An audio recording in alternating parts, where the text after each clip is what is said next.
Интернет дээр нэг пост харагдана. Хэн нэгэн үзэл бодлоо илэрхийлсэн жиргээ эсвэл энгийн зураг. Ингээд доор нь гинт 100 сөрөг сэтгэл гимгүү мэт тороолоод тэд зүгээр л интернетийн хэрэглэгчид биш. Тэд бол бодол удирдах шин зэвсэг юм. Тролл гэдэг үг анх интернетийн хошин санаанаас эхэлсэн. Гэхдээ өнөөдөр энэ үг цоо шин утгатай болсон. Троллууд бол нэгэн сэдв дээр зориудаар дайн үүсгэж хүмүүсийн сэтгэл хөдлөлийг төрхөрч бодит үнэн сүүдэрт үлдээдэг сэтгэл зүйн дайчт юм. Тэдний ард яг юу байгаа вэ? Тэд үнэхээр хүмүүс үү? Эсвэл зүгээр л код, бот, AI химэл оюухан юм уу? 2016 онд Америкийн нэгдсэн улсын сонгуулиар Russian Troll Factory буюу Оросын интернет судалгааны агентлаг хэмээх байгууллага дэлгэгдсэн. Тэд мянган хуурамч профайл үүсгэж, сошиал сүлжээгээр дамжуулан олон нийтийн сэтгэл зүйг удирдах чадсан гэдэг. Тэд зүгээр нэг сэтгэл бичээгүй. Тэд уур, айдас, хуваагдал үүсгэсэн. Троллуудын зорилго нэг л зүйл. Хүмүүсийг хоёр талд хувааж, хооронд нь үзэн ядуулж, өөрсдийн хүссэн хандлагыг үүсгэх юм. Өнөөдөр бот армийн тухай ярьж байна. Энэ бол мянган хуурамч аккаунт автоматар ажилладаг систем.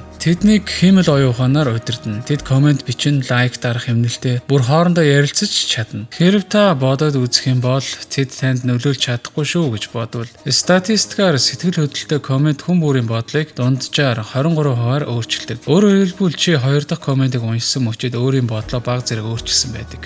Троллуудын хамгийн хүчтэй зэвсэг бол нийгмийн төөрөгдөл. Олон хүн нэг зүйлийг бичиж байгаа мэт хуурмаг байдал. Ганц хүн мянган бот удирдах чадна. Тэр мянган бот нэгэн зэрэг энэ буруу, энэ тэнэг, энэ худлаа гэж бичвэл бидний тарих автоматар олонхын бодол гэж хүлээж авдаг юм. Тэгээд дараагийн удаа чи өөр бодолтой байсан ч чимээг өнгөрнө. Тэгээд л тэр үед чамайг ялсан гэсэн үг. Олон орны засгийн газрууд цэвэр тролл арми ажиллаулдаг. Хятадд гэхэд 50 Cent Army гэж нэрлэгдэв. Тэд нэг комент бүрээр 0.5 яан авдаг гин. Тэдний үүрэг бол засгийн бодлогыг хамгаалах, сөрөг мэдээллийг дарах, анхаарлыг өөр зүйл рүү чиглүүлэх. Тролл арми бол шинэ үеийн цензур. Гэхдээ энэ удаа хориглох биш. Чамайг өөрөөр бодоход хүргэх хэлбэртэй. 2024 оноос эхэлж химэл оюухантай троллууд гарч ирсэн. Тэд чат GPT шиг системийг ашиглан хүн шиг бичиж чадна. Эмоц мэдэрдэг. Бүр өөрийн гэсэн үзэл бодолтой мэд сэтгэл үүсгэж чадна. Хамгийн аимшигтай нь тэд хизээч ядрахгүй. Тэдэнд цалин хэрэггүй, тэдэнд итгэл үнэмшилж хэрэггүй. Тэдэнд зөвхөн зорилго л бий. Энэ нь олон нийтийн бодлыг өөрчлөх юм. Тэгвэл яагаад тэд ийм хүчтэй байна вэ? Учир нь тэд бидний сул талыг ашигладаг болохоор. Бидэнд бүгдэнд нь зөв байх хүсэл, өөрийгөө хамгаалах инстинкт бий. Тролл комент бичиж чамайг өдөөнд тохирч чи хариу бичнэ. Тэгэхэд л яг систем ялдаг юм. Учир нь тэд чиний анхаарлыг авсан учраас. Интернет дэх хамгийн үнэтэй зүйл бол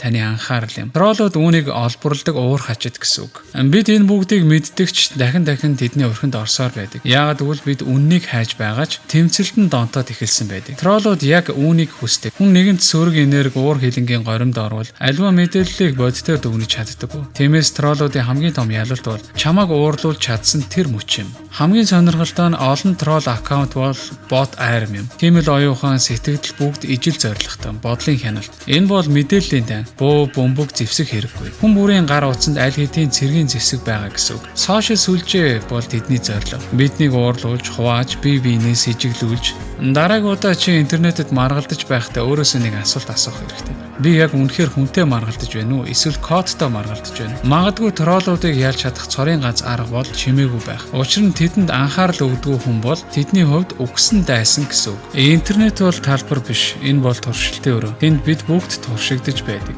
Гэвч үүнийг дагаа зүрх сэтгэлгүй, сөрөг амьдралдаа сэтгэл дундуур шүлсээ өсчүүлэхээс өөрийг мэдгүй хүмүүс ч бий. Амьдрал дээр хизээч хүний нүүрлөө ихсэлж хараад хэдэн үг сольж чадахгүй хүмүүс компьютерийн цаанаас хүнд оромжилж чадах нөхдүүд ч бий. Үгээр хүнийг алчж болно. Бас үгээр хүнийг амьдруулчих болно. Тиймээс дараагийн удаа хүнд юу гэж хэлэх вэ гэдгээ маш сайн бодох хэрэгтэй. Учир нь хүн юуг тарин түүнийг л хурааж авдаг юм.